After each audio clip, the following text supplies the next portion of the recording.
Yeah, so Great Gatsby was his favorite book for a really long time, and he would pull it off the shelf when his mood hit him and read any section of that book in random.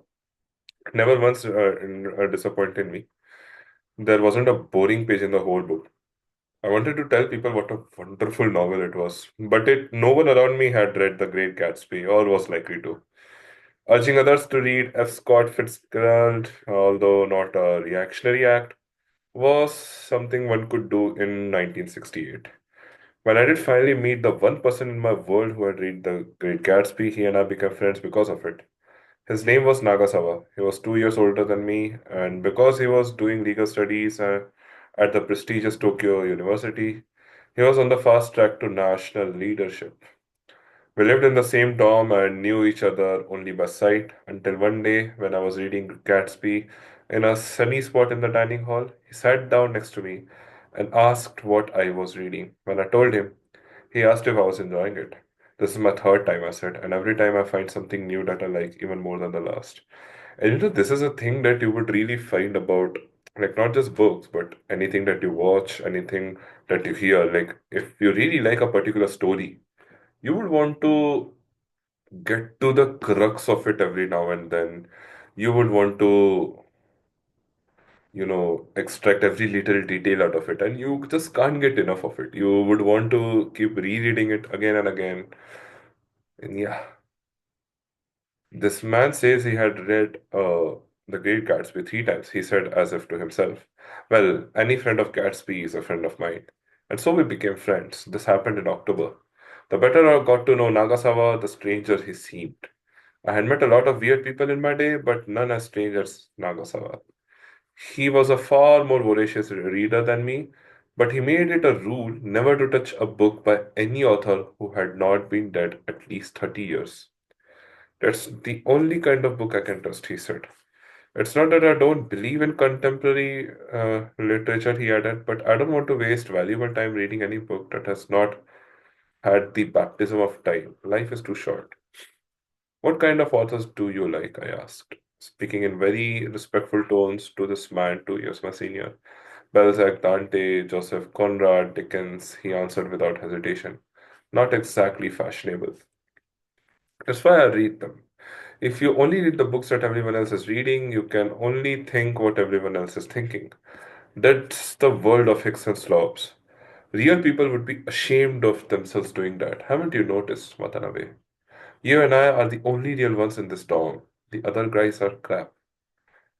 And as narcissistic as this statement is, I agree with this to a great extent because if you just live by the norm, if you just follow the herd mentality, if you just do what everyone else is doing, if you just rejoice in that, and if you never really try to explore your own true self, like who you are, who you want to be, and all of those things, I don't think you're living a real life. I think you're just living a life that everyone else is living. And that is just one herd mentality. Like, imagine this, like you are at some big event or a big concert where everyone else is screaming.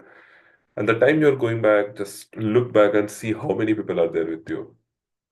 If any one of you guys went to the Coldplay concert in Ahmedabad, you would know that there were a lakh or even more people there. Like there were so many people there, and that's when you would realize that you're just a part of the herd, at least at that point. And imagine like having thoughts like that and uh, being like that in every day of your life. Like I was a part of that herd in that concert, but imagine being a herd every single day.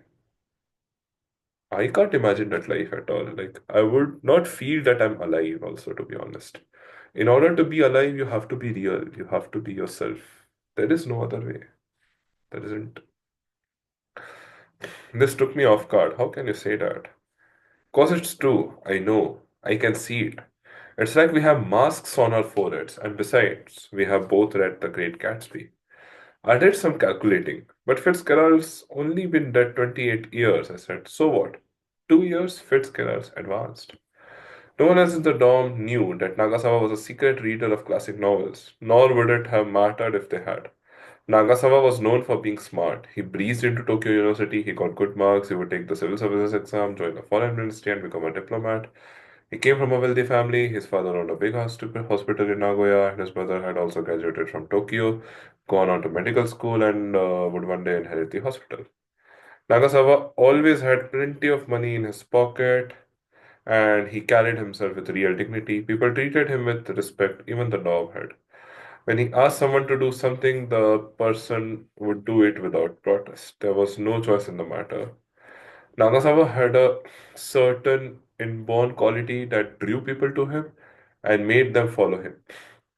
When he knew how to stand at the back of the pack, to assess the situation, to give precise and tactful instructions that others would obey, he would above his head hung an aura that revealed his powers like an angel's halo, the mere sight of which would inspire awe in people for the superior being.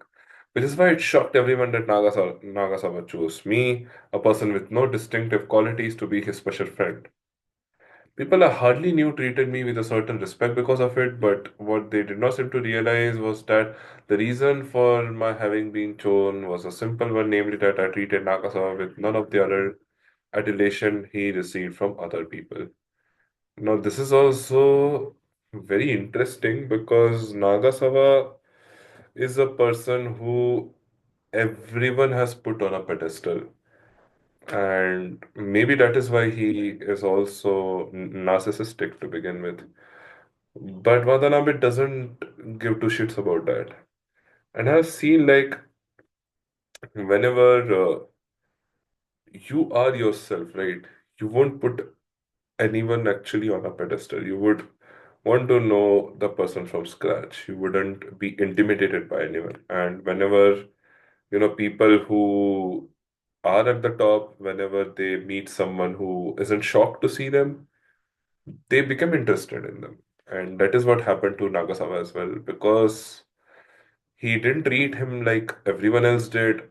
Like, that was the deciding factor, not Gatsby. Gatsby came later. Like, Gatsby is a way to establish that connection to take it forward. But what actually mattered here was this that none of the adultation he received from other people.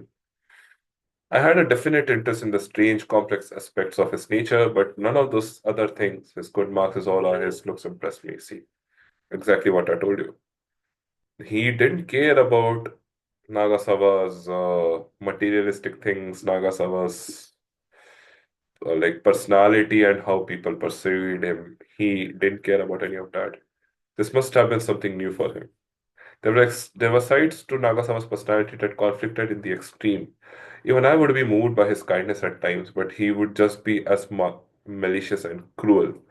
He was both a spirit of amazing loftiness and an irredeemable man of the gutter. He could charge forward, the optimistic leader, even as his heart writhed in a swamp of loneliness. I saw these paradoxical qualities of his from the start, and I could never understand why they weren't just as obvious to everyone else. He lived in his own special hell. So you can imagine Nagasawa to be at the peak of some mountain, like let's say Mount Everest, right? And everyone else is trying to climb that Everest, but Nagasawa is already there. But what does Nagasawa see from that peak? Just sees the world beneath him, probably over the clouds, and he just sees empty space because he's all alone there. And that's why people say this quote, like it gets very lonely at the top. And that is exactly the place where Nagasawa was. Still, I think I always managed to view him in the most favorable light. His greatest virtue was his honesty. Not only would he never lie, he would always acknowledge his shortcomings. He never tried to hide things that might embarrass him. And where I was concerned, I was unwillingly kind and supportive. Had he not been, my life in the dorm would have been far more unpleasant than it was. Still, I never once opened my heart to him, and in that sense, my relationship with Nagasawa stood in dark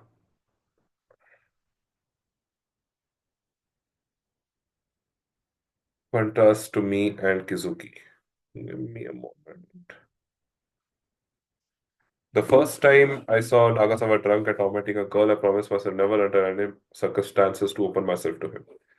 There were several Nagasawa legends that circulated throughout the town. According to one, he supposedly once ate three slugs. Another gave him a huge penis and had him sleeping with more than 100 girls. The slug story was true. He told me so himself. Three big mothers, he said, swallowed them whole. What the hell for? Well, it happened the first year I came to live here. He said there was some shit between the first years and the third year started in April and finally came to a head in September. As first year representative, I went to work things out with the third years. Real right wing arseholes. They had these wooden kendo swords, and working things out was probably the last thing they wanted to do. I said, all right, let's put an end to this. Do what you want to me, but leave the other guys alone. So they said, okay, let's see you swallow a couple of slugs. Fine, I said, let's have them. The pastors went out and got three huge slugs and I swallowed them. What was it like? What was it like? You have to swallow one yourself. The weight slides down your throat and into your stomach. It's cold and it leaves this disgusting aftertaste. Yuck. I get chills just thinking about it. I wanted to puke, but I fought it. I mean, if I had puked them up, I would have to swallow them all over again. So I kept them down, all three of them. But then what happened? I went back to my room and drank a bucket of salt water. What else could I do? Yeah, I guess so. But after that, nobody could say a thing to me, not even the third years. I'm the only guy in this place who can swallow three slugs. So this guy is just trying to prove his greatness all over again, and which is why he takes on such ridiculous challenges that make no sense. But he's just trying to prove that he can do something that nobody else can. Like he's the greatest. He has this narcissistic and arrogant personality to him that he's trying to prove on a stamp paper that yes, I am the only one who can do this. I bet you are. Finding out about his penis size was easy though. I just went to the dog's communal shower with him. He had a big one, all right, but 100 girls were probably an exaggeration. Maybe 75, he said. Can't remember them all, but I'm sure it's at least 70. When I told him I had slept with only one, he said, oh, we can fix that easy. Come with me next time. I'll get you one easier start. I didn't believe him, but it turned out to be nice. It was easy. Almost too easy with all the excitement of flat beer. We went to some kind of bar in Shibuya or Shinjuku. He had his favorites, found a pair of girls. The world was full of pairs of girls, talked to them, drank, went to a hotel, and had sex with them. He was a great talker. Not that he had anything great to say, but girls would get carried away listening to him. They would drink too much and end up sleeping with him. I guess they enjoyed being with somebody so nice and handsome and clever. And the most amazing thing was that just because I was with him, I seemed to become equally fascinating to them. Nagasawa would urge me to talk, and girls would respond to me with the same smiles of admiration they offered him. He worked his magic, a real talent he had that impressed me every time. Compared with Nagasawa, Kizuki's conversational gifts were child's play. This was a completely different level of accomplishment. As much as I found myself caught up in Nagasawa's power, though, I still missed Kizuki. I felt a new admiration for his sincerity. Whatever talents he had, he would share with Naoko and me alone.